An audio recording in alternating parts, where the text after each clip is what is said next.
္ဂလာပါရှင်။တောင်လင်ထိုင်းရဲ့မေလ23ရက်နေ့ည8:00နာရီအထိနောက်ဆုံးရသတင်းတွေကိုတင်ဆက်ပြီးတော့မှာပါ။တောင်လင်ထိုင်းရဲ့သတင်းထုတ်လွှင့်မှုတွေကို Facebook, Telegram, Instagram, YouTube, Website, X, TikTok နဲ့တောင်လင်ထိုင်း application ကနေလည်းဝင်ရောက်ကြည့်ရှုနိုင်ပါတယ်။ကျွန်မယွန်းကြည့်ပြပါရှင်။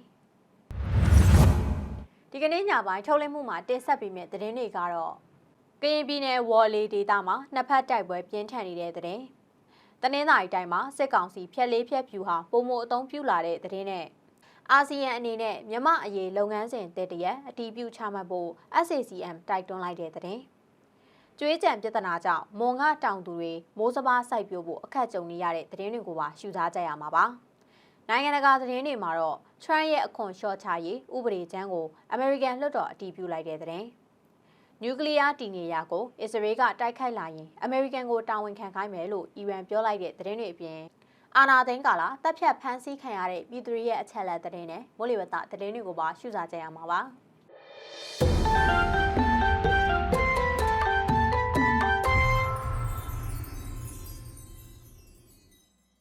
ကရင်ပြည်နယ်မြောက်ဝတီမြို့နယ်ဝေါ်လေးဒေတာထဲမှာ KNL KNDO ပူးပေါင်းတပ်နဲ့စစ်ကောင်စီတပ်တို့ကြားနှစ်ဖက်တိုက်ပွဲတွေဆက်လက်ဖြစ်ပွားနေပြီးစစ်ကောင်စီတပ်ကလေကြောင်းကနေပစ်ကူပေးနေတယ်လို့နေဆက်သတင်းအရင်းမြစ်တွေကတလင်ထောင်းမှုပြောပါတယ်။မေလ22ရက်နေ့ကစလို့ထိုင်းနယ်စပ်နီးမြောက်ဒီမြို့တောင်ဘက်ဝေါ်လေးဒေတာထဲမှာရှိတဲ့စစ်ကောင်စီတပ်ရဲ့ဗလက်တိုတေဘောဘိုမော်ခီကနဲလေးစခန်းတွေကိုကရင်မျိုးသားလွတ်မြောက်ရေးတပ်မတော် KNL တပ်မှ6ကရင်မျိုးသားကာကွယ်ရေးတပ်ဖွဲ့ KNDO ပူးပေါင်းဖွဲ့တွေက drone တွေအသုံးပြုပြီးစတင်တိုက်ခိုက်နေတာပါ။တိုက်ပွဲဖြစ်ပွားနေတဲ့3ရက်မြောက်နေ့မေလ23ရက်နေ့မှာတော့ဗလက်တိုတေဘောဘိုစခန်းတစ်ဝိုက်မှာ drone ပုံကျဲချတိုက်ခိုက်ခဲ့တာနဲ့ပြစ်ခတ်တံတွေကိုကြားနေရပြီးနေ့လယ်12နာရီအချိန်ခန့်မှာစစ်ကောင်စီတပ်ကလေရင်နဲ့လာရောက်ပုံကျဲခဲ့တယ်လို့နေဆက်သတင်းအရင်းမြစ်တွေကဆိုပါတယ်။တိုက်ပွဲကြောင့်မြောက်ဝတီမြို့နဲ့ဝေါ်လေးမြို့ကိုဆက်သွယ်ထားတဲ့မြောက်ဝတီဝေါ်လေးကားလမ်းမကြီးပိတ်ပင်ထားတာဟာ3ရက်လောက်ရှိပြီဖြစ်တယ်လို့လည်းအဲ့ဒီလမ်းပိုင်းမှာတွာလာနေတဲ့ဒေသခံတဦးကပြောပါတယ်။နေဆက်ဒေသထဲမှာဖြစ်ပေါ်နေတဲ့တိုက်ပွဲအခြေအနေတွေကြောင့်ထိုင်းစစ်တပ်ဟာနေဆက်လုံခြုံရေးကိုတိုးမြင့်ချထားပြီး24နာရီပတ်လုံးစောင့်ကြည့်နေတယ်လို့လည်းနေဆက်သတင်းအရင်းမြစ်တွေကဖော်ပြထားပါတယ်။ KNU တပ်မ6နယ်မြေမြောက်ဝတီမြို့တောင်ဘက်မှာဝေါ်လေးမြို့နဲ့စုကလီမြို့တို့ရှိပြီးစုကလီမြို့မှာရှိနေတဲ့စစ်ကောင်စီတပ်စခန်းတွေကိုပြီးခဲ့တဲ့2024ခုနှစ်ဇွန်လပိုင်းမှာ KNL KNDO ပူးပေါင်းတပ်ဖွဲ့တွေကသိမ်းပိုက်ရရှိထားပြီးဝေါ်လေးဒေသထဲမှာသာစစ်ကောင်စီတပ်စခန်းတွေကျန်ရှိတော့တာဖြစ်ပါတယ်။ဝေါ်လေးမြို့မှာစစ်ကောင်စီတပ်ရဲ့ဗျူဟာစခန်းပြင်ဥကရထကနဲလေးထီကပလဲမော်ခီဝါမီထဗလက်တိုတေဘောဘိုစတဲ့စခန်းတွေသာကျန်ရှိနေသေးတာဖြစ်ပါတယ်။ KNU လက်အောက်ခံတပ်တွေဖြစ်ကြတဲ့ KNL KNDO ပူးပေါင်းတပ်ဖွဲ့တွေဟာမြောက်ဝတီမြို့မြောက်ဘက်တပ်မ9နယ်မြေထဲမှာရှိတဲ့စစ်ကောင်စီတပ်စခန်းတွေအားလုံးနှီးပါကိုယခုမေလတွင်သိမ်းယူနိုင်ခဲ့ပြီးတဲ့နောက်မြောက်ဝတီမြို့တောင်ဘက်တပ်မ6နယ်မြေထဲမှာရှိတဲ့စစ်ကောင်စီတပ်စခန်းတွေကိုထိုးစစ်ဆင်တိုက်ခိုက်လာနေတာဖြစ်ပါတယ်။စစ်ကောင်စီတပ်ကတော့တပ်စခန်းမချရေးအတွက်လေကြောင်းပစ်ကူကိုသာအဓိကအားထားအသုံးပြုနေရပြီးမြေပြင်ကနေစစ်ကူလာရောက်ဖို့မလွယ်ကူဘူးလို့ဒေသရင်းစစ်ရေးသတင်းအရင်းမြစ်တွေကဆိုပါတယ်။ KNU တပ်မ6နယ်မြေနဲ့တပ်မ9အဆက်ကြားကော့ဂရိတ်ကျုံတို့မြို့အနီးနားမှာစစ်ကောင်စီတပ်နဲ့ KNL ပူးပေါင်းအဖွဲ့တွေကြားပြီးခဲ့တဲ့ဧပြီလကစတင်ဖြစ်ပွားခဲ့တဲ့နှစ်ဖက်တိုက်ပွဲတွေဟာလက်ရှိအချိန်ထိဆက်လက်ဖြစ်ပွားနေပြီးတောင်းနဲ့ချီတဲ့ပြည်သူတွေဟာထွက်ပြေးတိမ်းရှောင်နေကြရပါတယ်။တော်လိုင်းရေးကာလကြာမြင့်လာတဲ့များစစ်ရေးပြင်းထန်လာတဲ့တနင်္သာရီတိုင်းတွင်ရှိမြို့နယ်တွေမှာစစ်ကောင်စီတပ်ကအခြေခံစားတောက်ကုန်တွေနဲ့73စီတည်ယူခွင့်အပါအဝင်ဖြက်လေးဖြက်စနစ်ကိုပုံမကျင်းသုံးလာခဲ့တယ်လို့ဒေတာရင်းသုတေသနအဖွဲ့ဖြစ်တဲ့ FE5 တနင်္သာရီထံကနေသိရပါတယ်။စစ်အုပ်ချုပ်ရေးကြီးညာထားတဲ့တနင်္သာရီနဲ့ဗလောမြို့ပြင်တဝဲခရိုင်အတွင်းရှိမြို့နယ်တွေကစစ်ကောင်စီရဲ့စစ်ဆေးရေးဂိတ်တွေမှာအခြေခံစားတောက်ကုန်နဲ့73စီတည်ယူခွင့်ကိုအရင်ကထက်ပုံမတင်းကျပ်လာခဲ့တာပါ။တဝဲခရိုင်အတွင်းရှိတဝဲမြို့ပေါ်ကလွယ်ရင်ကျန်တဲ့မြို့နယ်တွေနဲ့ကြေးရွာတွေကို73စီတွေမရောင်းချဘူးပြီးခဲ့တဲ့ဧပြီလနောက်ဆုံးပတ်မှာစစ်ကောင်စီက73စီတင်ပို့ရောင်းချသူတွေကိုညွှန်ကြားထားတယ်လို့ဆိုပါတယ်။အရင်ကတနင်္သာရီတိုင်းမှာတိုက်ပွဲဖြစ်ပွားတဲ့နယ်မြေတွေရှိကြေးရွာအုပ်စုကိုသာစစ်ကောင်စီကဖြက်လေးဖြက်စနစ်ပြုလုပ်လေးရှိပြီးယခုနှစ်အတွင်းမှာတော့ပုံမတင်းကျပ်လာခဲ့တာဖြစ်တယ်လို့တဝဲမျိုးကနေပိတ်ပင်မှုတွေပုံမပြုလုပ်လာတယ်လို့ FE5 တနင်္သာရီရဲ့တာဝန်ရှိသူတို့ကတန်လွင်ထိုင်းမှုပြောပါတယ်။အခုလိုစစ်ကောင်စီကဖြက်လေးဖြက်စနစ်ပုံမပြုလုပ်လာတာကြောင့်ဒေသခံတွေအနေနဲ့ရာသီသီးနှံတွေထွက်တဲ့အချိန်မြို့ပေါ်တက်ပြီးရောင်းချရတာကြောင့်ပုံမအခက်အခဲဖြစ်နေကြတယ်လို့ဆိုပါတယ်။ဒါ့အပြင်ဖြက်လေးဖြက်ပြုလုပ်ခံရတဲ့ဒေသတွေမှာ ခြေကန်စားတောက်ကုန်နဲ့73စီတည်ယူရမှာတော်လန်ကိုသာအသုံးပြုရတာကြောင့်ကုန်စည်နှုန်းတွေဟာလည်းအရင်ကထက်3ဆနီးပါးပုံမှန်မြင့်တက်လာတယ်လို့သိရပါတယ်။တော်လန်မှာလည်းຫນွေဘက်မှာသာအသုံးပြုရတာဖြစ်ပြီးလက်ရှိမိုးတွင်းကာလမှာရေကြီးရေရှမ်းမှုတွေကြောင့်တော်လန်ကိုအသုံးပြုဖို့အဆင်မပြေတဲ့အတွက်အခက်အခဲတွေပုံမှန်ကြုံတွေ့နေရတယ်လို့ဆိုပါတယ်။ပြီးခဲ့တဲ့ဧပြီလကလည်းဘိန်းမြို့နယ်ကျင်းနှန်းနိုင်စစ်ဆေးရေးဂိတ်မှာစားသုံးစီတည်ယူလာတဲ့အမျိုးသမီးတဦးကိုစစ်ကောင်စီတပ်ကစားသုံးစီတည်ယူရမှာတပူးပို့နေတာကြောင့်အဲ့ဒီတပူးကိုအကုံတောက်ခိုင်းခဲ့ရအမျိုးသမီးသေဆုံးခဲ့တယ်လို့သိရပါတယ်။ထပ်မံပြီးစစ်ကောင်စီအာဏာသိမ်းထားတဲ့1582ရက်အတွင်းကြာဆုံးသူနဲ့ဖမ်းဆီးခံရသူရဲ့နောက်ဆုံးရရှိထားတဲ့စီးရင်ကိုတင်ဆက်ပေးပါမယ်ရှင်။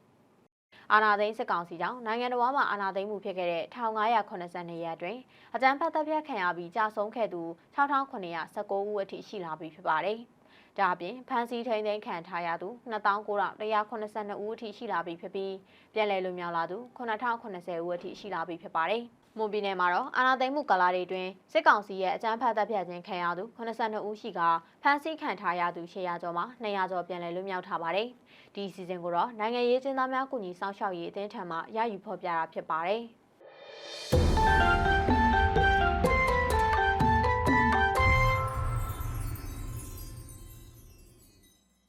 အာဆီယံဘုံသဘောတူညီမှု9ရက်ကိုစွန့်ပယ်ပြီးမလေးရှားနိုင်ငံကဥက္ကဋ္ဌအဖြစ်ဦးဆောင်ကျင်းပမဲ့46ကြိမ်မြောက်အာဆီယံထိပ်သီးအစည်းအဝေးမှာဦးစားပေးလှုပ်ဆောင်ဖို့လုပ်ငန်းစဉ်သစ်9ရက်ကို SAC ကထုတ်ပြန်လာပါတယ်။ဒီအကြောင်းကိုတော့ YNE ကတင်ဆက်ပေးထားပါတယ်။မြန်မာရေလုပ်ငန်းစဉ်အသစ်တစ်ရက်ကိုအတည်ပြုချမှတ်နိုင်ရေးအတွက်အာဆီယံလှည့်ကျဥက္ကဋ္ဌမလေးရှားဝန်ကြီးချုပ်အန်ဝရာအီဘရာဟင်ကဦးစီးဦးဆောင်ပြုရမယ်လို့မြန်မာနိုင်ငံဆိုင်ရာအထူးကြံပေးကောင်စီ SCCM ကတိုက်တွန်းပါတယ်။အတော်မဝင်တော့တဲ့အာဆီယံဘုံသဘောတူညီမှု9ချက်ကိုစွန့်ပယ်ပြီးမလေးရှားနိုင်ငံကဥက္ကဋ္ဌအဖြစ်ဦးဆောင်ကျင်းပမယ်46ကြိမ်မြောက်အာဆီယံထိပ်သီးစည်းဝေးမှာဦးစားပေးလှုပ်ဆောင်ဖို့လုပ်ငန်းစဉ်အသစ်9ချက်ကို SCCM ကမေ22ရက်နေ့မှာထုတ်ပြန်ခဲ့တာပါ။အာဆီယံကစစ်အုပ်စုအပါအဝင် NUG တိုင်းသားတော်လှန်ရေးအဖွဲ့တွေတခြားလက်နက်ကိုင်အဖွဲ့တွေကြားအားလုံးပါဝင်နိုင်တဲ့ဆွေးနွေးပွဲတွေခေါ်ယူကျင်းပပြီးအဲဒီကတဆင့်တိုက်ခိုက်မှုအားလုံးအထူးသဖြင့်လေကြောင်းတိုက်ခိုက်မှုတွေကိုချက်ချင်းအဆုံးသတ်ရမယ်လို့ဆိုပါတယ်။ဒါအပြင်အာဆီယံနဲ့ကုလသမဂ္ဂလုံခြုံရေးကောင်စီတို့ထောက်ခံပြီးလိုက်နာကျင့်သုံးရမယ့်တနိုင်ငံလုံးအတိုင်းအတာနဲ့အပြစ်အခက်ရစဲရေးကိုလည်းဖော်ဆောင်ကအဲ့ဒီအတွက်နိုင်ငံတကာလေ့လာသူတွေကစောင့်ကြည့်စစ်ဆေးရမယ်လို့ဖော်ပြပါတယ်။မြန်မာရေးမှာအိန္ဒိယနိုင်ငံတွေနဲ့ကုလသမဂ္ဂအေဂျင်စီတွေအပါအဝင်အဓိကသက်ဆိုင်သူအစုအဖွဲ့အားလုံးနဲ့အာဆီယံကညှိနှိုင်းဆောင်ရွက်ပြီးလိုအပ်နေတဲ့လူသားချင်းစာနာထောက်ထားမှုအကူအညီတွေလက်နက်တပွဲအသုံးမချဖို့စောင့်ကြည့်ကြက်မှတ်ကာနယ်မြေအားလုံးကိုအဟန့်အတားမရှိအပြည့်အဝဝင်ရောက်ခွင့်ပြုရမှာပါ။ရွေးကောက်ပွဲမကျင်းပမီအားလုံးပါဝင်တဲ့ငြိမ်းချမ်းရေးသဘောတူညီချက်တည်းရဲ့ဥစွာရှိရမှာဖြစ်ပြီးတိုက်ခိုက်မှုအားလုံးကိုလုံးဝရပ်တန့်ရမှာဖြစ်ပါတယ်။အဲ့ဒါတွေပြည့်စုံမှသာကျင်းပမဲ့ရွေးကောက်ပွဲအတွက်အာဆီယံကသက်ဆိုင်သူအားလုံးကိုထောက်ပံ့ကူညီရမယ်လို့ဆိုပါတယ်။ရွေးကောက်ပွဲကျင်းပရမှာလဲလွတ်လပ်တဲ့နိုင်ငံတကာလေ့လာသူတွေရဲ့စောင့်ကြည့်မှုနဲ့စစ်မှန်ပြီးယုံကြည်စိတ်ချရနိုင်တဲ့တနိုင်ငံလုံးအဆင့်ရွေးကောက်ပွဲတွေဖြစ်မှသာကျင်းပလို့ရနိုင်မဲ့တခုတည်းသောအခြေအနေလို့ SCCM ကထောက်ပြထားတာပါ။တစ်ဖက်မှာအာဆီယံကမြန်မာနိုင်ငံအတွက် Federal Democracy ဖွဲ့စည်းပုံအခြေခံဥပဒေသစ်ညှိနှိုင်းရေးဆွဲရာမှာသက်ဆိုင်သူအားလုံးကိုထောက်ပံ့ကူညီရမှာဖြစ်ပြီ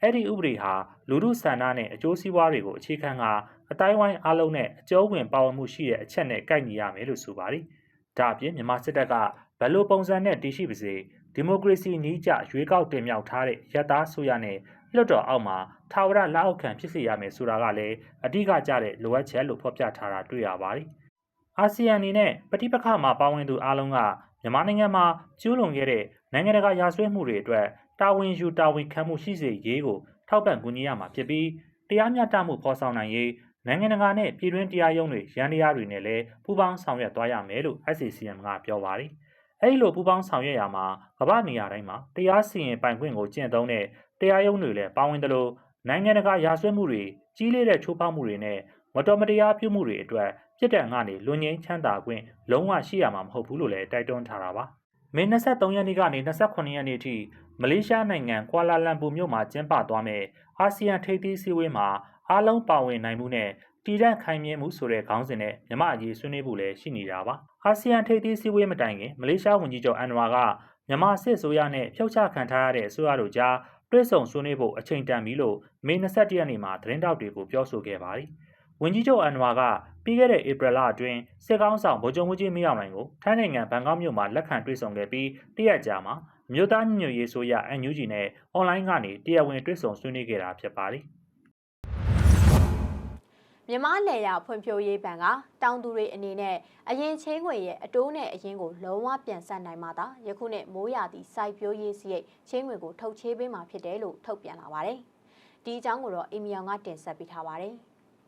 မွန်ပြည်နယ်တွင်းကချင်းငွေရယူထားတဲ့တောင်သူအနေနဲ့ကြေးကြံကြည်မှချင်းငွေထုတ်ချေးမယ်ဆိုတဲ့စစ်ကောင်စီရဲ့မိန့်ညွှန်ကြားချက်ကြောင့်မိုးစပါးစိုက်ပျိုးဖို့ခက်ကြုံနေရတယ်လို့စပါးစိုက်တောင်သူတွေကတန်လွင်တိုင်းကိုပြောပါတယ်။စစ်ကောင်စီလက်အောက်ခံမြမလေယာဖွံ့ဖြိုးရေးဘဏ်ကတော့တောင်သူတွေနဲ့အရင်ချင်းငွေရဲ့အတိုးနဲ့အရင်ကိုလုံးဝပြန်ဆက်နိုင်မှသာ2025ခုနှစ်မိုးစပါးစိုက်ပျိုးစိတ်ချင်းငွေကိုထုတ်ချေးပေးမှာဖြစ်တယ်လို့ထုတ်ပြန်ထားတာပါ။လက်ရှိကာလဟာမိုးစပါးစိုက်ပျိုးဖို့အတွက်ပြင်ဆင်နေတဲ့ကာလဖြစ်တာကြောင့်ချင်းငွေမရရှိပါကအရင်လိုမိုးစပါးချိန်မီစိုက်ပျိုးဖို့အခက်အခဲရှိနိုင်တဲ့အပြင်ချင်းငွေမရတာကြောင့်ရှော့ချစိုက်ပျိုးရမယ့်အခြေအနေကြုံတွေ့နေရတာဖြစ်ပါတယ်။စပါးစိုက်တောင်သူတို့ကတော့ချင်းငွေအကျေမဆက်နိုင်တာဟာနွေစပါးမှာရှုံးပေါ်ခဲ့တာကြောင့်ဖြစ်တယ်လို့ချင်းငွေမရရှိပါကစပါးစိုက်ပျိုးဖို့အခက်အခဲရှိတယ်လို့ပြောပါတယ်။ဒီနေ့မှာ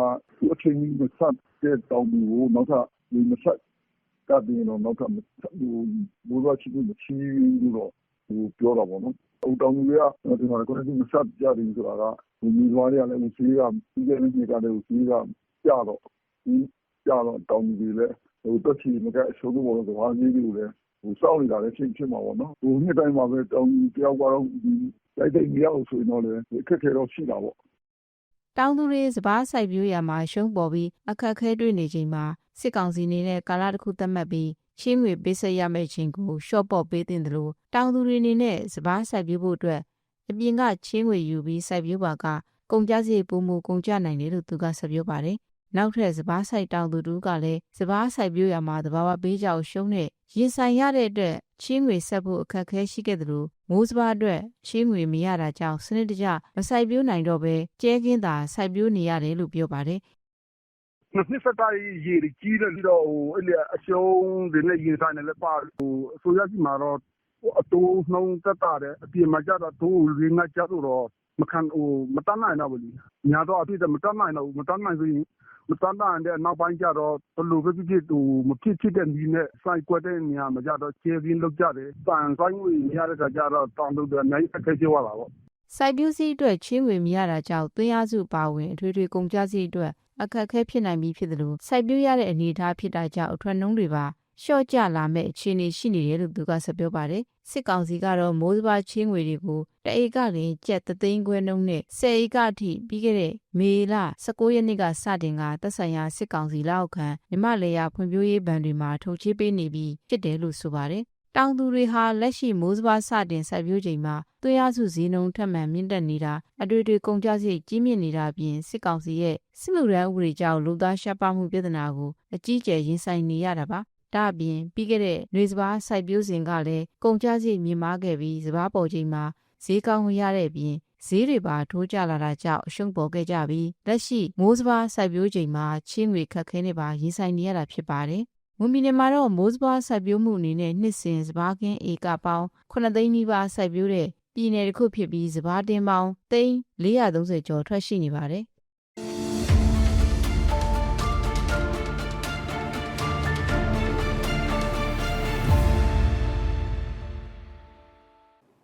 နိုင်ငံတကာသတင်းတွေကိုဆက်လက်တင်ဆက်ပေးပါမယ်ရှင်။ Trump ရဲ့အခွန်လျှော့ချရေးဥပဒေကြမ်းအမေရိကန်လွှတ်တော်အတည်ပြုလိုက်ပါတယ်။ဒီအကြောင်းကိုတော့ဖေဖေကပြောပြပေးထားပါတယ်။သမ္မတဒေါ်နယ်ထရန့်ရဲ့တကြောပြန်တဲ့အခွန်သက်သာစေရေးအသုံးစရိတ်လျှော့ချရေးဥပဒေကြမ်းကို Republican Party ဦးဆောင်တဲ့အမေရိကန်အောက်လွှတ်တော်အမတ်တွေကမေလ22ရက်မှာအတည်ပြုလိုက်ပါတယ်။ဒီဥပဒေကြမ်းကြောင့်အကျွေးတွေခေါင်ခိုက်လာနိုင်ပြီးကျန်းမာရေးစနစ်ကိုပျက်စီးစေနိုင်တယ်လို့ဝေဖန်သူတွေကပြောပါတယ်။ဒီဥပဒေကြမ်းကိုအခုချိန်မှာအထက်လွှတ်တော်ကအတည်ပြုပြီးရင်တော့ဥပဒေအနေနဲ့အသက်ဝင်လာတော့မှာဖြစ်ပါတယ်။ဒီဥပဒေကြောင့်လူလက်တန်းစားတွေထိခိုက်ပျက်စီးရလိမ့်မယ်လို့ဒီမိုကရက်တွေကပြောဆိုနေကြတာပါ။အိမ်ဖြူတော်သို့ဇန်နဝါရီလကဒုတိယကြိမ်တင်ရောက်လာပြီးနောက်ပိုင်း Trump ပေါ်ထောက်ခံမှုနှုန်းလျော့ကျလာပေမဲ့လွှတ်တော်ကို Republican တွေကကြီးစိုးထားတာကြောင့်သူ့ရဲ့အစီအစဉ်တွေဆက်လက်အကောင့်ထဲပေါ်လာမယ်လို့မျှော်လင့်ရပါတယ်။ Trump ကလွှတ်တော်ကိုကောင်းကောင်းထိန်းချုပ်ထားနိုင်ပေမဲ့အထက်လွှတ်တော်အထိတော့သူ့ရဲ့ထိန်းချုပ်နိုင်စွမ်းတက်ရောက်မှုမရှိပါဘူး။ အထက်လွှတ်တော်အမတ်တွေဟာ6နှစ်ကြာမှတစ်ကြိမ်ပြန်လည်ရွေးကောက်ပွဲဝင်ရတာဖြစ်တဲ့အတွက်သမ္မတရဲ့ဖိအားကိုဂရုစိုက်စရာမလိုဘူးလို့ဆိုပါတယ်။ဒီဥပဒေကြမ်းကအမေရိကန်ရာဇဝင်မှာကျန်းမာရေးစောင့်ရှောက်မှုအတွက်အသုံးစရိတ်ကိုအကြီးမားဆုံးလျှော့ချဖို့ကြိုးပမ်းတာဖြစ်တယ်လို့လည်းအောက်လွှတ်တော်လူနည်းစုခေါင်းဆောင်ဂျက်ဖရီကပြောပါတယ်။ဝင်ငွေနဲ့အမေရိကန်နိုင်ငံသားတွေအတွက်ကျန်းမာရေးအာမခံကိုလျှော့ချမဲ့အဲ့ဒီဥပဒေကြောင့်လူ8တန်းလောက်ကျန်းမာရေးအာမခံရရှိတော့မှာမဟုတ်ဘူးလို့ဝေဖန်သူတွေကပြောဆိုထားတာဖြစ်ပါတယ်။နျူကလ িয়ার တည်နေရာတွေကိုအစ္စရေးကတိုက်ခိုက်လာရင်အမေရိကန်ကိုတာဝန်ခံခိုင်းမယ်လို့အီရန်ပြောလိုက်ပါတယ်။ဒီအကြောင်းကိုတော့ဝိုင်နီကတင်ဆက်ပေးထားပါတယ်။အစ္စရေးကတိုက်ခိုက်မှုတွေပြုလုပ်ဖို့ပြင်ဆင်နေတာဖြစ်နိုင်ကြောင်း CNN သတင်းဌာနကဖော်ပြခဲ့ပြီးတဲ့နောက်အီရန်ရဲ့နျူကလ িয়ার တည်နေရာတွေကိုအစ္စရေးကတိုက်ခိုက်လာရင်အမေရိကန်ကိုတာဝန်ခံခိုင်းမှာဖြစ်တယ်လို့အီရန်နိုင်ငံခြားရေးဝန်ကြီးကသတိပေးလိုက်ပါတယ်။အီရန်ရဲ့ယူရေနီယံသန့်စင်မှုနဲ့ပတ်သက်လို့သဘောထားမတိုက်ဆိုင်မှုတွေဖြစ်ပွားနေချိန်အီရန်နဲ့အစ္စရေးရဲ့အဓိကမဟာမိတ်အမေရိကန်တို့မေ23မှာပထမအကြိမ်ဆွေးနွေးဖို့ရှိနေပါတယ်။အီရန်ဟာကမ္ဘာ့အင်အားကြီးနိုင်ငံတွေနဲ့နျူကလ িয়ার သဘောတူညီမှုပြည့်ပြည့်ပြီးတဲ့နောက်မှာ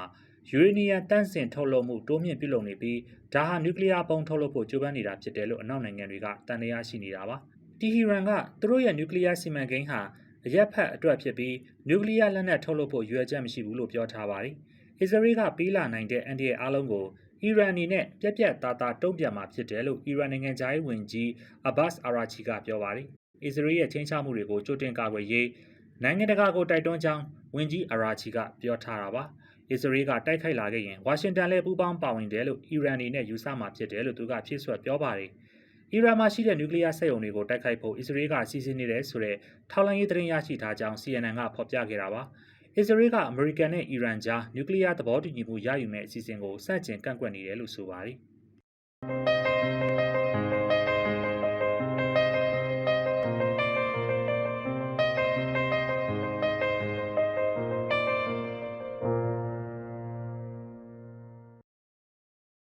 မနက်ဖြန်မေလ24ရက်နေ့အတွက်မိုးလေဝသအခန့်မှန်းချက်သတင်းကိုတင်ဆက်ပေးပါမယ်ရှင်။ဒီကနေ့မြန်မာစံတော်ချိန်ညနေ9:00နာရီအချိန်တိုင်းထွာချက်တွေအရမြန်မာနိုင်ငံအလဲပိုင်းဒေသတွေမှာတိမ်ကင်းစင်သလောက်ရှိနေပြီးကြံတပီလုံးမှာတော့တိမ်အသင်းသင်းမှာတိမ်ထူထပ်နေတာကိုတွေ့ရပါတယ်။မြန်မာနိုင်ငံအလဲပိုင်းဒေသကလွယ်လို့ကြံတပီလုံးမှာနေရာကွက်ကြားမိုးရွာသွန်းနေခဲ့တာကိုမိုးလေဝသဂျိုတုပုံရိပ်ဒီမှာတွေ့မြင်ခဲ့ရပါတယ်။နိုင်ငံတကာမိုးလေဝသဌာနရဲ့ခန့်မှန်းချက်တွေအရလာမယ့်မေလ28ရက်နေ့မှာဘင်္ဂလားပင်လယ်အော်အနောက်အလယ်ပိုင်းမှာလေပြင်းအားနဲ့ရဝန်းတစ်ခုဖြစ်ပေါ်လာနိုင်ခြေရှိပါတယ်။